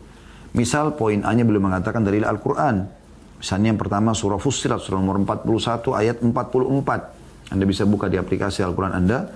Surah Fussilat, surah nomor 41 ayat 44. Yang bunyinya, A'udzubillahi minasyaitonirrajim, Qul huwa lilladzina amanu hudan wa shifa. Katakan Al-Quran adalah petunjuk dan penyembuh bagi orang-orang yang beriman. Ya. Kemudian juga dalam surah Isra, surah nomor 17 ayat 82. A'udzubillahi minasyaitonirrajim wa nunazzilu minal Qur'ani ma huwa shifaa'un wa rahmatun lil mu'minin. Al-ayah. Dan kami turunkan dari Al-Quran sesuatu yang menjadi penawar dan obat ya, dan rahmat bagi orang-orang yang beriman. Juga dalam surah Yunus, surah nomor 10 ayat 57. Allah subhanahu wa ta'ala berfirman, A'udzubillahi minasyaitonirrajim, Ya ayuhan nasu qad ja'atkum mau'idatum min rabbikum wa shifaa'un lima fis suduri wa hudan wa rahmatun lil mu'minin. Wahai manusia, sungguh telah datang kepadamu pelajaran atau Al-Quran dari Rabbmu, penyembuh bagi penyakit yang ada dalam dada dan petunjuk serta rahmat bagi orang-orang yang beriman. Ya, cukup banyak dalilnya. Dari sunnah Nabi SAW disebutkan, yang pertama adalah ruqyah Jibril alaihissalam kepada Nabi SAW. Pada saat beliau Jibril didatangi oleh Nabi, atau Jibril mendatangi Nabi SAW, maka Jibril berkata, Ya Muhammad, ishtakaita? Faqala na'am, qala bismillah arkika min kulli syai'in yu'dhik, min syarri kulli nafsin aw 'ainin hasid, Allah yashfik, bismillah arkik. Wahai Muhammad, apakah ada keluhanmu? Ada yang kau rasa sakit? Kata Nabi SAW, iya. Lalu Jibril berucap dengan menyebut nama Allah, aku meruqyahmu dari segala sesuatu yang menyakitimu dan dari kejahatan tiap jiwa ataupun ain atau penyakit mata yang dengki. Allah akan memberimu kesembuhan dengan menyebut nama Allah, aku meruqyahmu. Ini hadis sahih diriwayatkan oleh Imam Muslim. Itu juga dengan banyak sekali ya, saya tidak bisa bacakan semua. Melihat waktu sudah pukul 14.00 ya. Kita masih punya 3 tips lagi. Tapi Anda bisa kembali ke ceramah-ceramah kami di Ruqyah Syariah. Cukup banyak di YouTube. Insya Allah di playlist YouTube kami bisa Anda dapatkan. Tapi ada contoh misalnya. Alangkah baiknya ini setiap dokter pada saat mereka mengobati pasien kan biasa mereka memeriksa fisik. Tidak ada salahnya Anda bacakan doa ini. Ya, Anda ajarkan juga. Kalau perlu setiap dokter Anda akan dibayarkan oleh pasien. Anda siapkan satu buku ini, 10.000 rupiah, 15.000 rupiah Anda kasih hadiah kepada dia sebagai unsur timbal balik, terus mendakwahi dia. Coba baca ini di rumah ya, sambil Anda minum resep obat dari kami ini. Begitu ya, berdakwah. Ini doa luar biasa nih. Disebutkan bahwasanya Utsman bin Abil As Al-Thaqafi radhiyallahu anhu pernah mengeluhkan sakit di tubuhnya yang ia rasakan sejak masuk Islam. Kepada Rasulullah SAW dia mengeluh. Oleh sebab itu beliau mengatakan kepada sahabat ini, Utsman bin Abil As Al-Thaqafi radhiyallahu anhu, Sejak masuk Islam selalu sakit badannya. Maka Nabi SAW mengatakan, Da' yadaka ala alladhi ta'allamta min jasadik. Letakkan tanganmu di tempat yang kau rasa sakit. Waqul, lalu ucapkan. Bismillah, thalathan. Bilang Bismillah, Bismillah, Bismillah. 3 kali. Waqul sab'a marrat. Lalu ucapkan 7 kali. A'udhu bi'izzatillahi wa qudrati min syarri ma ajri wa uhadiru. Aku berlindung kepada Allah, aku berlindung ya, dengan kemahamuliaan Allah dan kemahamampuannya dari semua keburukan yang aku rasakan dan aku berhati-hati darinya. Dibaca 7 kali sambil pegang tempat sakit. Ini Nabi SAW ajarkan. Ya. Dan sekian banyak teman-teman sekalian, ya, riwayat-riwayat yang menjelaskan tentang doa-doa ruqyah ini. Kemudian ada contoh konkret, kita tutup dengan ini di poin yang kedua, tips yang kedua ya. Kata beliau di halaman 52-nya, salah satu contoh konkret dari manfaat ruqyah adalah kisah Ibnu Qayyim rahimahullah. Beliau berkata, saya pernah sakit sewaktu berada di Mekah, tanpa mendapati obat ataupun dokter. Lalu saya mengobati diri sendiri dengan Al-Fatihah. Saya melihat efek yang menakjubkan. Saya ambil seciduk air zam-zam, kemudian saya bacakan Al-Fatihah berulang-ulang, lantas saya minum airnya, tidak lama kemudian saya mendapatkan kesembuhan yang sempurna. Pengalaman pribadi ini, saya jadikan sandaran, ini kata penulis ya. Saat menghadapi banyak penyakit dan saya memperoleh faedah sepenuhnya. Peristiwa ini saya ceritakan kepada orang yang mengeluhkan sakitnya. Dan banyak dari mereka yang sembuh dengan cepat. Dan beliau mengatakan di akhir buku ini akan kami sebutkan sejumlah kisah nyata. Memang di akhir buku ini ada banyak kisah-kisah nyata orang yang sembuh dari penyakit. Nah ini tips yang kedua teman-teman. Ini juga kalau mau dibahas, ya saya pernah pada saat itu dengan praktek ruqyahnya, Anda lihat kalau di YouTube itu sampai 3 jam. Pada saat membedah buku ini, waktu itu diundang di Amerika oleh teman-teman saudara kita orang Muslim Indonesia di sana. Maka ini juga sama, kita bahas. Ini panjang lebar teman. Ini kalau kita mau bahas setiap tipsnya, butuh waktu berhari-hari. Tapi ini saya ringkaskan. Yang ketiga teman-teman, ini juga hal yang sederhana tapi jarang orang lakukan. Jaga wudu. Jaga wudu. Wudu. Wudu ini teman-teman apa isinya? Anda sudah tahu. Cuci tangan. Sekarang prokes kita suruh cuci tangan nggak? Bayangkan itu. Kumur-kumur dan ini madmadah bahasa Arabnya dan istinsyak. Apa itu istinsyak? Menghirup air dengan kuat ke hidung. Dan istinthar, mengeluarkan dengan kuat ya, dengan tangan kiri. Mencuci wajah. Mengulang lagi cuci tangan sampai siku. Dua-duanya kanan dan kiri. Dikasih jumlah 3 kali. Cuci kepala. Sama kuping. Cuci telapak kaki. Saya mau tanya teman-teman. Berapa kali Anda disuruh uduk sehari? Kalau kita hitung sholat 5 waktu saja. Ya, berarti Anda 5 kali cuci tangan sehari. 5 kali Anda kumur-kumur, 5 kali Anda bersihkan hidung Anda, 5 kali Anda cuci wajah, 5 kali Anda cuci kepala, 5 kali Anda cuci kaki. Ini kalau Anda bicara 5 waktu sholat. Belum kalau Anda wudhu lagi untuk sholat taubat, Anda wudhu untuk sholat malam, Anda wudhu untuk sholat duha, Anda wudhu ya, untuk tahiyat masjid atau apalah sholat-sholat yang lain. Atau Anda wudhu, sunnah Nabi SAW menjaga wudhu sebelum tidur. Itu kan luar biasa ya. Coba teman-teman, saya coba mengambil beberapa menit ke depan, saya mau bacakan dari kitab Sahih At-Targhib Tarhib dalam bab wudu. Ini semuanya penting sekali. Wudu itu teman-teman kalau Anda wudu, akan memberikan cahaya buat Anda pada hari kiamat. Hadisnya adalah, kata Nabi SAW, Inna ummati yad'una yawmal kiamat gurra muhajjalina min atharil wudu. Sesungguhnya umatku nanti dipanggil pada hari kiamat dengan wajah, kedua tangan dan kaki mereka bersinar terang karena wudu. Faman istata' minkum an yutila gurratahu falyaf'al. Barang siapa yang mampu memanjangkan sinar putih wajahnya, maka hendaklah dia melakukannya. Maksudnya mengulang-ulangi wudu itu. Dan sekian banyak sekali hadis ya yang berbicara tentang anjuran untuk berwudu dan memberikan cahaya pada hari kiamat. Kemudian juga wudu ini akan menggugurkan dosa-dosa. Perhatikan hadisnya. Kata Nabi SAW, ini semua hadis sahih ya. Kalau tadi yang saya bacakan itu adalah hadis Bukhari Muslim. Hadis yang saya bacakan sekarang ini juga hadis yang sahih diriwayatkan oleh Imam Muslim. Kata Nabi SAW, Man tawadla fa ahsana wudu'a kharajat khatayahu min jasadim hatta takhruja min tahti alfarihi. Barang siapa yang berwudu lalu dia membaguskan wudunya, maka kesalahan-kesalahannya keluar dari jasadnya hingga keluar dari bawah kuku-kukunya. jatuh dosa. Jadi keluar cahaya pada hari kiamat, jatuh dosa-dosa Anda, gugur ya. Kemudian juga wudu ini dianjurkan sekali untuk dijaga, ya, selalu dijaga. Dan itu adalah ciri orang beriman. Disebutkan dalam hadis, ya, dalam sebuah hadis yang sahih diriwayatkan oleh Ibnu Majah dari Thauban radhiyallahu anhu bahwasanya Rasulullah SAW bersabda, istaqimu walan tuhsu. Selalulah konsisten dalam berpegang pada yang halal nikmati, yang perintah kerjakan, yang dilarang jauhi. Dan tidak usah hitung-hitung pahala. Udah ada malaikat yang ditugaskan. Wa'alamu anna khaira a'malikumus shalah. Ketahuilah amal yang paling baik kalian adalah salat. Walan yuhafidha 'alal wudu' illa mu'min. Dan tidak akan menjaga wudu kecuali orang beriman. Bertanda-tanda keimanan, ya. Kemudian yang luar biasa teman-teman sekalian, wudu ini ternyata dianjurkan juga diikuti selain kumur-kumur juga dengan menggunakan siwak.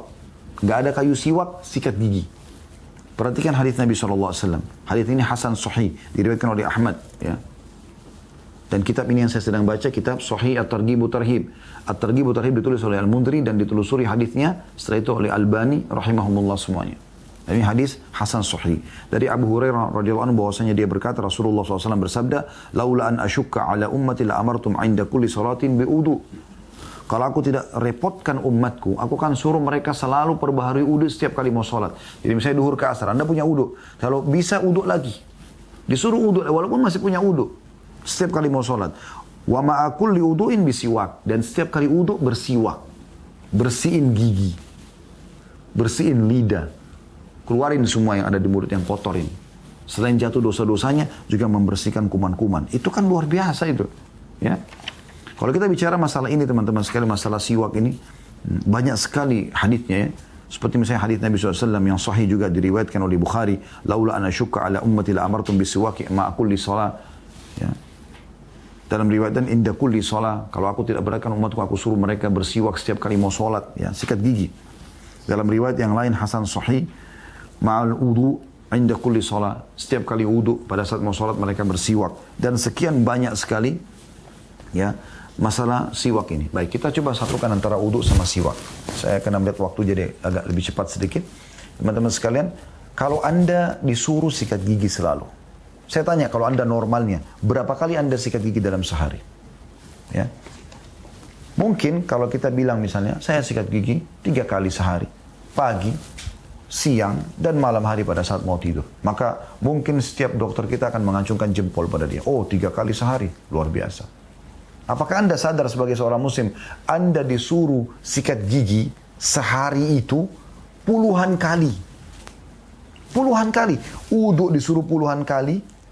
Setiap mau sholat, ya, ada sholat wajib, 5. Belum sholat sunnah. Ada sholat duha, ada sholat malam, ada ya sholat tahiyat masjid, ada sholat taubat, ada sholat, ya. Ada sholat istikharah, ada sholat banyak. Gitu. Baik. Sekarang kita disuruh siwak, sikat gigi. Kalau kita 5 waktu sholat saja, subuh, duhur, asar, maghrib, isya, berarti kita 5 kali sikat gigi sehari. Ini baru sholat wajib, belum sholat sunnah. Dan dianjurkan setiap kali mau sholat. Berarti kalau kita bicara subuh dengan qobliyahnya, ada qobliyah subuh, berarti sudah 2 kali Anda bersiwak. Duhur itu ada 4 rakaat sebelumnya. 2 rakaat salam, 2 rakaat salam, berarti Anda sudah 2 kali siwak. Tadi ditambah dengan subuh dan qobliyahnya 2 kali, berarti sudah 4 kali. Duhur 1 kali Anda siwak. Itu sudah 5, ya. Ba'diyah duhur ada 2, ada 4 rakaat. Kata Nabi SAW, siapa yang menjaga 4 rakaat sebelum duhur, dan 4 rakaat sudah duhur, Allah akan haramkan bagian neraka. Berarti ini ada 2 kali siwak lagi ya. 5 bertambah 2, 7. Asar ada qobliyah asar 4 rakaat. Kata Nabi SAW, semoga Allah merahmati seorang hamba yang menjaga 4 rakaat sebelum asar. 2 rakaat salam, 2 rakaat salam, berarti 2 kali Anda siwak. Sudah 9 kali. Asarnya sekali Anda siwak, dan 4 rakaat sekali salam. Berarti sudah berapa itu? Ya. Tadi 2 subuh, 2 juga qobliyah duhur. Duhurnya 1 kali berarti 5, 1 kali. Dan ba'diyah duhurnya 2 kali, berarti 7. Qobliyah asarnya 2 kali, berarti 9. Ya. Kemudian asarnya sendiri 10 berarti. Ya. Qobliyah maghrib sekali, berarti 11. Maghribnya sekali, 12. Ba'diyah maghrib sekali, 13. Qobliyah isya sekali, 14. Isyanya sendiri sekali 15. Ba'diyah isya sekali 16. 16 kali Baru sholat wajib dengan sholat sunnah qabla dan ba'diyah, sikat gigi, bersihin mulut, kumur-kumur, gosok dengan tangan, ya. Bersihin semua liur-liur yang ada di sini. Coba bayangin, itu selain kumur-kumur loh ini. Kumur-kumur iya, sikat gigi juga. Ini belum kita bicara, ini baru 16 kali, ini baru sholat wajib sama sunnah-sunnah sebelumnya. Bagaimana kalau Anda bicara sholat duha? Kita pilih misalnya 12 rakaatnya. Ya. Kan duha itu boleh 2 rakaat, boleh 4, boleh berapa saja. Pendapat ulama yang paling kuat berapapun jumlah rakaatnya boleh. Misal banyak orang yang mengerjakan misalnya 8 rakaat atau 12 rakaat. Kita ambil jumlah yang mungkin yang tinggi lah bagi orang gitu kan. Kalau 12 rakaat Anda kerjakan duha, berarti Anda setiap 2 rakaat salam. Berarti Anda punya 6 kali bersiwak. Selain tadi yang 16, berarti sudah 22 kali Anda bersiwak. Kalau Anda setiap kali salam, mau sholat lagi, Anda bersiwak lagi. Kemudian juga ada sholat malam, 11 rakaat. Ya, berarti Anda punya 10 rakaat pertama, 2 rakaat salam, 2 rakaat salam. Berarti 5 kali siwak dengan 1 kali witir, berarti 6 kali siwak. Tambah 22 tadi, berarti 28 kali bersiwak. Belum sholat tahiyat masjid. Belum sholat taubat. Belum sholat istikharah. Puluhan kali. Lalu kenapa Anda tidak wudu? Mendatangkan cahaya pada hari kiamat. Menggugurkan dosa-dosa. Ya. Membersihkan tubuh kita. Wudu cuci tangan nih. Ya. Kumur-kumur. Bahkan luar biasanya di hidung itu. Ya. Yang biasanya orang di corona takut hidung. Kata Nabi SAW. Kalau aku baligu fistinsyaki malam takun so'ima. Kuatkan pada saat kalian sedang istinsyak, hirup air itu. Kalau kecuali kalian sedang puasa, supaya jangan masuk. Kemudian keluarkan istinthar dengan kuat. 1 hari puluhan kali Anda disuruh ini. Itu luar biasa teman-teman sekalian. Jaga wudu. Keutamaan pahalanya banyak, kebersihan juga luar biasa. Kemudian yang keempat tipsnya, tawassul dengan amal saleh. Ini juga penting. Anda supaya tidak kena penyakit, tidak kena masalah, atau Anda sudah kena masalah pun, Anda sedang sakit, Anda mau selamat, tawassul dengan amal soleh. Apa itu tawassul, Ustaz? Kita menjadikan amal soleh kita sebagai perantara supaya kita bisa selamat. Ya, Anda pernah dengar hadis Bukhari, bagaimana 3 orang kata Nabi SAW terkurung dalam sebuah gua. Ini tips yang keempat ini. Selalu bertawassul dengan amal soleh. Selalu dekatkan diri kepada Allah SWT. Dan niatkan amal soleh yang sedang kita kerjakan itu menjadi penyebab kita bisa selamat. Gitu. Walaupun kita belum tertimpa ya. Seperti itu. 3 orang ini kata Nabi SAW masuk dalam gua. Kemudian hujan deras. Pada saat hujan deras mereka berlindung dalam satu gua. Kemudian ada satu batu besar jatuh dari atas. Menimpah pintu gua tersebut. Sehingga mereka tidak bisa keluar. Maka salah satu dari mereka mengatakan, sepertinya kita harus saling menyebutkan atau kita menyebutkan amal soleh kita yang paling kita unggulkan yang pernah kita kerjakan masing-masing. Semoga dengan itu Allah bisa keluarkan kita dari gua ini. Apa yang terjadi? Yang pertama mengatakan, ya Allah, sesungguhnya Engkau tahu ya aku ini memiliki seorang wanita yang aku sangat sukai. Dan setiap kali ketemu aku selalu ajak dia untuk berzina. Bahkan aku siap memberikan dia uang apapun yang dia minta. Tapi dia selalu nolak. Sampai satu waktu dia akhirnya butuh karena untuk membiayai keluarganya yang sedang sakit. Maka dia pun datang lalu saya memberikan syarat, hanya dia menyerahkan dirinya. Pada saat dia sudah menyerahkan dirinya dan aku sudah berada di antara kedua pahanya. Tinggal meletakkan kemaluan di kemaluan saja. Berzina, wa na'udzubillah. Semoga Allah selamatkan kita dari perbuatan buruk ini. Maka pada saat itu dia mengatakan, bertakwalah kepada Allah.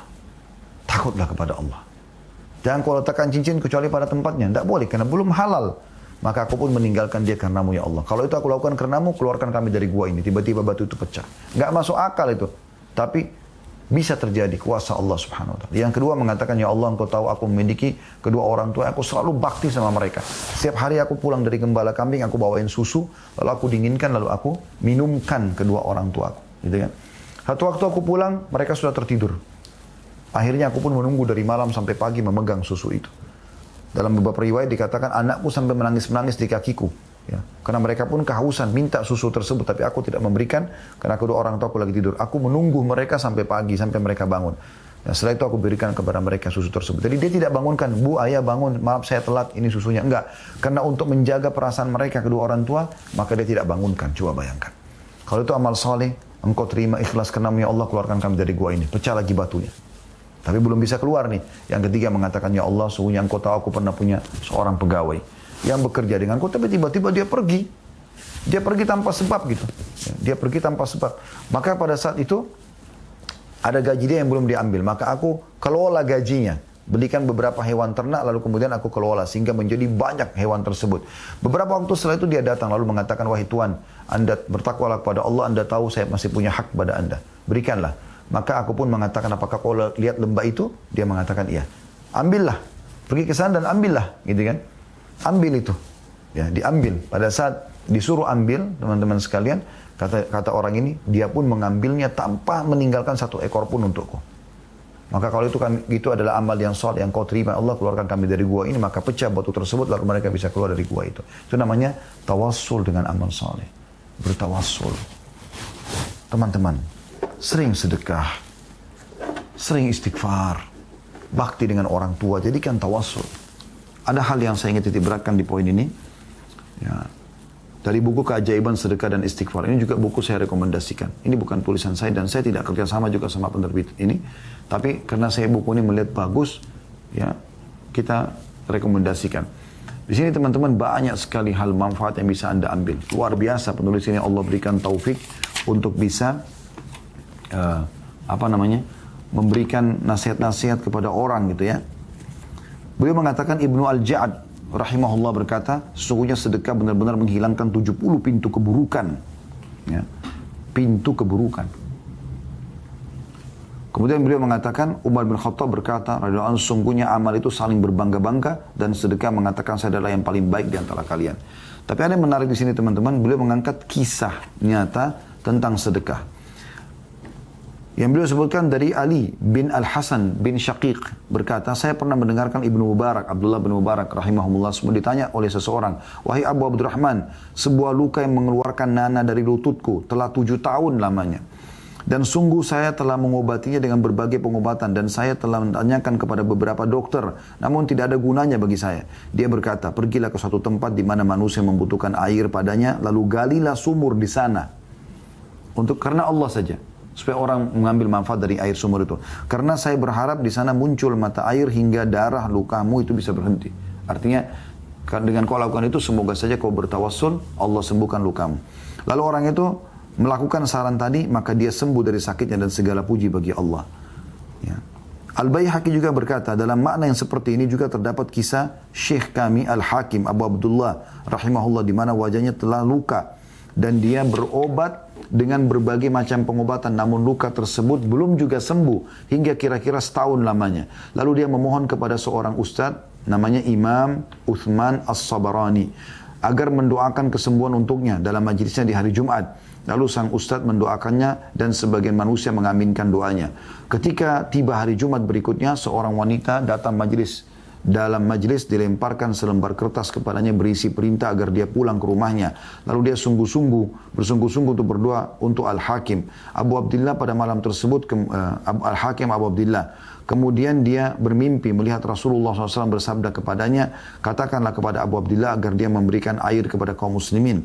Lalu saya membawa selembar kertas tersebut kepada Al-Hakim dan kemudian dia memerintahkan untuk membangun saluran air di depan rumahnya. Dan ketika mereka selesai membangunnya, maka dia memerintahkan untuk menumpahkan air ke dalamnya dan melemparkan es ke dalam air. Lalu orang-orang memanfaatkan air dari sumur tersebut untuk kebutuhan minum mereka. Dan tidak lewat dari seminggu, terlihat kesembuhan lukanya dan lenyaplah luka tersebut. Lalu kembalilah wajahnya seperti sedia kala dan dia hidup setelah kejadian itu beberapa tahun. Dan sekian banyak. Di sini ada juga sedekah menjadi penyebab sembuhnya seorang ibu. Ya, ada lagi kisah yang lain. Allah menyembuhkan dari kanker dan sebabnya adalah sedekah. Itu kisah-kisah nyata yang diangkat oleh beliau. Ya. Kemudian selamat dari kejadian tragis karena sedekah. Ya, para dokter sudah mengatakan, ini cerita yang lainnya, harapan sudah tidak ada, namun sedekah berkata harapan kesembuhan masih ada. Ini kisah nyata ya, diangkat oleh beliau. Kisah-kisahnya cukup banyak. Kemudian batu ginjal sembuh karena sedekah. Kisah-kisah nyata. Kemudian sebuah rumah yang tidak pernah dimasuki oleh dokter karena sedekah. Mereka punya kotak amal yang semua keluarga bersedekah di situ, lalu disedekahkan setiap sudah terkumpul gitu. Kemudian sedekah dan istighfar adalah obat dari kemandulan. Ya. Dan sekian banyak kisah-kisah yang diangkat oleh beliau di sini ya. Karena melihat waktu saya ringkaskan. Begitu juga dengan tawassul dengan istighfar teman-teman sekalian. Memperbanyak istighfar. Ya. Perhatikan sabda Nabi SAW ini luar biasa gitu. Hadis Qudsi. Nabi SAW bersabda, Allah berfirman, Man da'ani fir rakha'i ajabtuhu fir syiddah. Siapa yang rutin berdoa kepada aku di kala lapang, di kala sehat, ya, di kala lagi kaya, lagi nggak ada masalah, niscaya aku akan mengabulkan doanya di kala dia lagi susah. Jadi tips supaya kita diterima doanya pada saat lagi susah adalah kita justru berdoa di saat lapang. Wa man sa'alani a'taituhu, dan siapa pun yang minta pasti aku akan berikan, kata Allah. Wa man tawadha'a li rafa'tu, dan siapa yang merendah karenaku maka aku akan mengangkat derajatnya. Wa man tafarraga li rahimtu, dan barang siapa yang mencurahkan diri beribadah untukku maka aku akan mengasihinya. Wa man istaghfarani ghafartu lahu, dan siapa yang memohon ampun aku pasti akan mengampuni dosa-dosanya. Ya. Ini luar biasa gitu. Tawassul dengan amal saleh termasuk istighfar adalah hal-hal yang luar biasa, ya. Dan banyak sekali contoh-contoh tentang masalah ini. Tapi di sini ada yang menarik adalah riwayat yang disebutkan oleh Abu Hanifah rahimahullah tentang masalah seorang sahabat yang sempat datang kepada Nabi SAW lalu mengatakan, Ya Rasulullah, saya sudah lama berumah tangga tapi tidak punya keturunan. Kata Nabi SAW, mana kau dari dua hal yang menjadi penyebab keturunanmu ada, mandulmu akan hilang, dan kau akan dimudahkan urusan, istighfar dan sedekah. Maka orang itu pun mengamalkan, kemudian dia dikaruniai sekian banyak anak. Nah, ini luar biasa teman-teman sekalian ya. Tentu kalau bukan karena melihat waktu saya akan panjang lebar, ini pun butuh bahasan sendiri. Dan ini sudah kami bedah buku ini, judulnya Keajaiban Sedekah. Ada juga di khutbah Jumat. Juga pernah kami bahas, dan ini sudah Anda bisa dapatkan di playlist di YouTube insyaAllah, Keajaiban Istighfar. Perbanyak tawassul dengan amal saleh. Yang terakhir, yang kelima, dan ini kita sayangkan, selalu ini dikumandangkan menjadi nomor satu. Yaitu berobat secara medis. Ya. Ini betul. Ini bagian daripada syariat Islam. Tips yang kelima ini, teman-teman sekalian. Kalau saya jadikan tips yang kelima. Setelah 4 tips tadi, Anda masuk tips yang kelima. Dan insya Allah, selama Anda jalankan dengan baik 4 tips ini, yang kelima sebenarnya ini hanya menjadi alternatif sebenarnya. Selalu, yang pertama rumah sakit, yang pertama dokter. Padahal sebenarnya harus kita lakukan tauhid kita. Harus kita selalu berdoa dan beruqyah. Harus kita berudu, rutinkan wudu, ya, terutama di masa corona. Harus kita tawassul dengan amal-amal soleh, sering sedekah, nyumbang. Sekarang di atas ranjang Anda bisa menyumbang ke yayasan anak yatim, Anda ikut kegiatan penggalian sumur, Anda segala macam. Anda bisa lihat di yayasan kami, yayasan sedekah kreatif, banyak sekali kegiatan sosial. Atau Anda bisa ikut di yayasan yang lain. Anda bisa secara individu lakukan, silakan. Yang terakhir adalah pengobatan secara medis. Dan ini juga sesuai dengan sabda Nabi SAW. Kata Nabi SAW dalam hadis sahih, Allah tidak turunkan penyakit kecuali Allah turunkan bersamanya obatnya, maka tadawu ya ibadallah. Berobatlah wahai hamba-hamba Allah. Ya. Jadi jangan lagi mengatakan, oh tidak ada corona itu. Nah, corona ada. Kita tidak mungkin pungkiri. Bagaimana bisa satu dunia mau ditipu? Tidak mungkin. Terus berkecamuk dengan ini adalah tipuan. Jangan mengatakan tipuan karena sudah banyak bukti secara medis, gitu kan. Kita katakan ada, tapi kita juga mengambil ya sebab-sebabnya, oh ya ada, tapi kita mengambil sebabnya itu kita coba berobat. Sebelum kena, kita jaga tipsnya supaya tidak kena. Kalau kita kena, sudah kita sampaikan tadi. Sabar, lalu ikhtiar. Tapi kan banyak orang meninggal, Ustaz. Meninggal itu bukan karena corona.